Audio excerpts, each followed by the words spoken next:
त्रेता युग में ही आ गए थे और शरीर यानी उनका भय प्रगट कृपाला दीन दयाला कौशल्य हितकारी, यानी पूरे दे कौशल का हित के लिए प्रकट हुए थे। प्राण उनका प्रतिष्ठा क्या करेंगे, जो सबका प्राण प्रतिष्ठा करते हैं, जो हमारे अवध के हमारे राम हैं, और उस राम को भाजपा एक एजेंडा बना के जिस तरह से प्राण प्रतिष्ठा की बात करती है।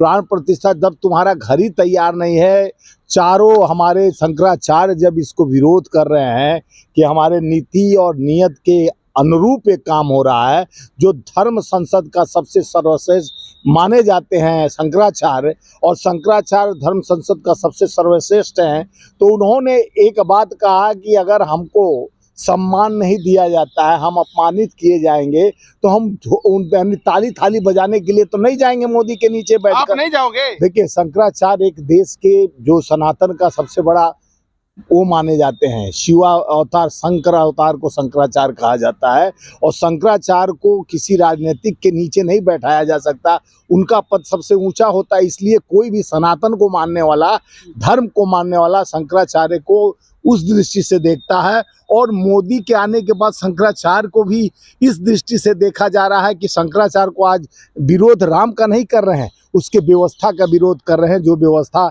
बिना आनन फानन में 24 का इलेक्शन सामने आने के बाद अपने इलेक्शन को कामयाबी पर लाने के लिए, इलेक्शन का एजेंडा बनाने के लिए, अपने एजेंडा में राम को लाने के लिए, धर्म का अफीम चटाने के लिए कि हम अब हमारा काम भरोसे नहीं, हम चलेंगे राम भरोसे। मोदी जी कोई भी काम करते तो एजेंडा आप देखिए नहीं, मोदी जी यही काम, देखो मोदी जी का काम ये एजेंडा नहीं है, भक्ति यानी भाव, प्रेम और श्रद्धा और विश्वास का प्ररूप होता है।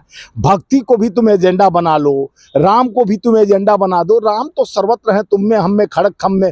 राम को तो वही भाजपा के बुलाओ ना, 4 प्रवक्ता को मेरे सामने खड़ा कर दो। ये श्री रामचंद्र कृपालु भज मन, हरण भय भव दारुणम, नव कंज लोचन कंज मुख कर कंज पद कंजारुणम, कंदर्प अंगड़ित अमित छवि नौ नील नीरद सुंदरम, पटपीत मानहु तड़ित रुचि सुचि नौमी जनक सुतांबरम। यानी जिसको, जो जीवन के हर काल में पैदा होता है, जो सबके अंदर रहता है, जिस गहराई में जस अंदर तस बाहर देखा, यानी जो हम दृष्टि को बंद करते हैं उस राम को हम जानते हैं कि राम है इति क्रियंती, तुम में, हम में, खड़क खम में। ये राम 4 दीवारी के अंदर रहने वाले राम नहीं है, जिनका प्राण प्रतिष्ठा, जिनका घर ही नहीं बना। आप गृहस्थ जीवन में रहते हो, आपका घर नहीं बनता है, घर बनने से पहले गृह प्रवेश नहीं कराते हो, इसी तरह प्रभु श्री राम का गृह प्रवेश कैसे अधूरे में कराओगे? स्वामी जी जी, 5000 साल की जो तपस्या थी, जो लाग रहे थे, वो राम टेंट में रह रहे थे। कांग्रेस ने 70 साल तक राज किया, और मोदी शासन में उनके लिए भव्य मंदिर का निर्माण करवा दिया। सुनिए, आप लोग सुनिए पहले, आप लोग मोदी का एजेंडा बना के एजेंट की तरह काम कर रहे हो यार। मोदी ने क्या किया, सुनो पहले, सच्चाई आपको नहीं हजम, पहले सुन लो। सच्चाई छुप नहीं सकती बनावट के वसूलों से, और खुशबू आ नहीं सकती ऐसे राम नकली भक्त रामों से, राम के नकली भक्तों से खुशबू नहीं आ सकती है। ये डूबे हुए जहाज है, इनको कहते हैं राम जी लगे हैं बीड़ा पार। अब राम जी नहीं, जिस तरह से कर्नाटका में हनुमान जी गदा घुमा के पूंछ से मारे लौट गए, अब भारत से लौटेंगे, क्योंकि चारों शंकराचार्य ने कहा कि ये धर्म के अनुकूल राम का प्राण प्रतिष्ठा नहीं हो रहा है। अधर्मियों, जिस तरह से व्यभिचारियों, जिस तरह भारतीय जनता पार्टी बलात्कार पार्टी बन गई, ब्रिजभूषण शरण सिंह को संरक्षण देकर, चिन्मयानंद को संरक्षण देकर, सेंगर को संरक्षण देकर, बनास के IT सेल के तीनों जो बलात्कारी हैं उनको संरक्षण देकर, जिस तरह से नारायण गौड़ को संरक्षण, ये बलात्कारियों का एक टीम है।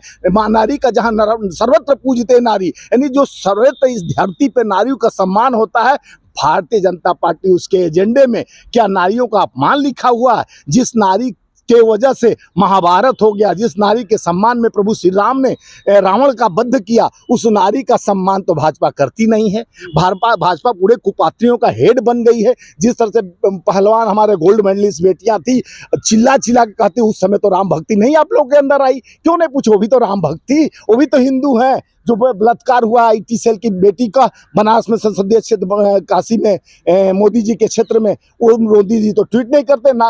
और जिस तरह से डबल इंजन की बात करते हैं जो हमारे नेता राहुल गांधी जी पद से पैदल चलकर जिस तरह से भारत जोड़े आज न्याय यात्रा 4 चीज का न्याय मांग रहे हैं। युवाओं को नौकरी की न्याय, महिलाओं के सम्मान का न्याय, मजदूरों के हाथ में काम का न्याय, किसान के दुगनी आय का न्याय और मध्यवर्गीय के विकास की न्याय। जिस तरह से बड़े पूंजीपतियों को हमारे टैक्स के पैसा को लूट कर दे दिया जाता है, आरबीआई का खाता खाली कर कर जिस तरह से देश पर 205 लाख करोड़ कर्ज रख दी सरकार, उसका आप लोग गुणगान करते। सच्चाई हम जब बयां करते हैं तो उस पर आपको सवाल नहीं, हम विपक्ष हैं, वो पक्ष में है सरकार। मोदी जी ने डंका नहीं, विदेशों में डंका पड़ा, कैसे बजाते हैं डंका वो तो आप ही देख रहे हैं। विदेश गए थे क्या? कौन सा देश आप गए थे?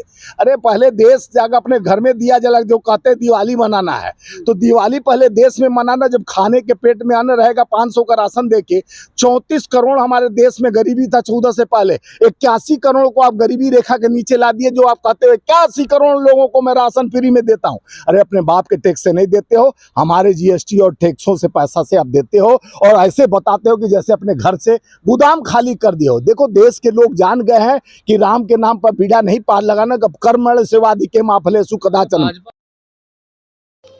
एनसीआर करंट न्यूज़ को सब्सक्राइब करें और नोटिफिकेशन सबसे पहले पाने के लिए दबाएं बेल आइकॉन।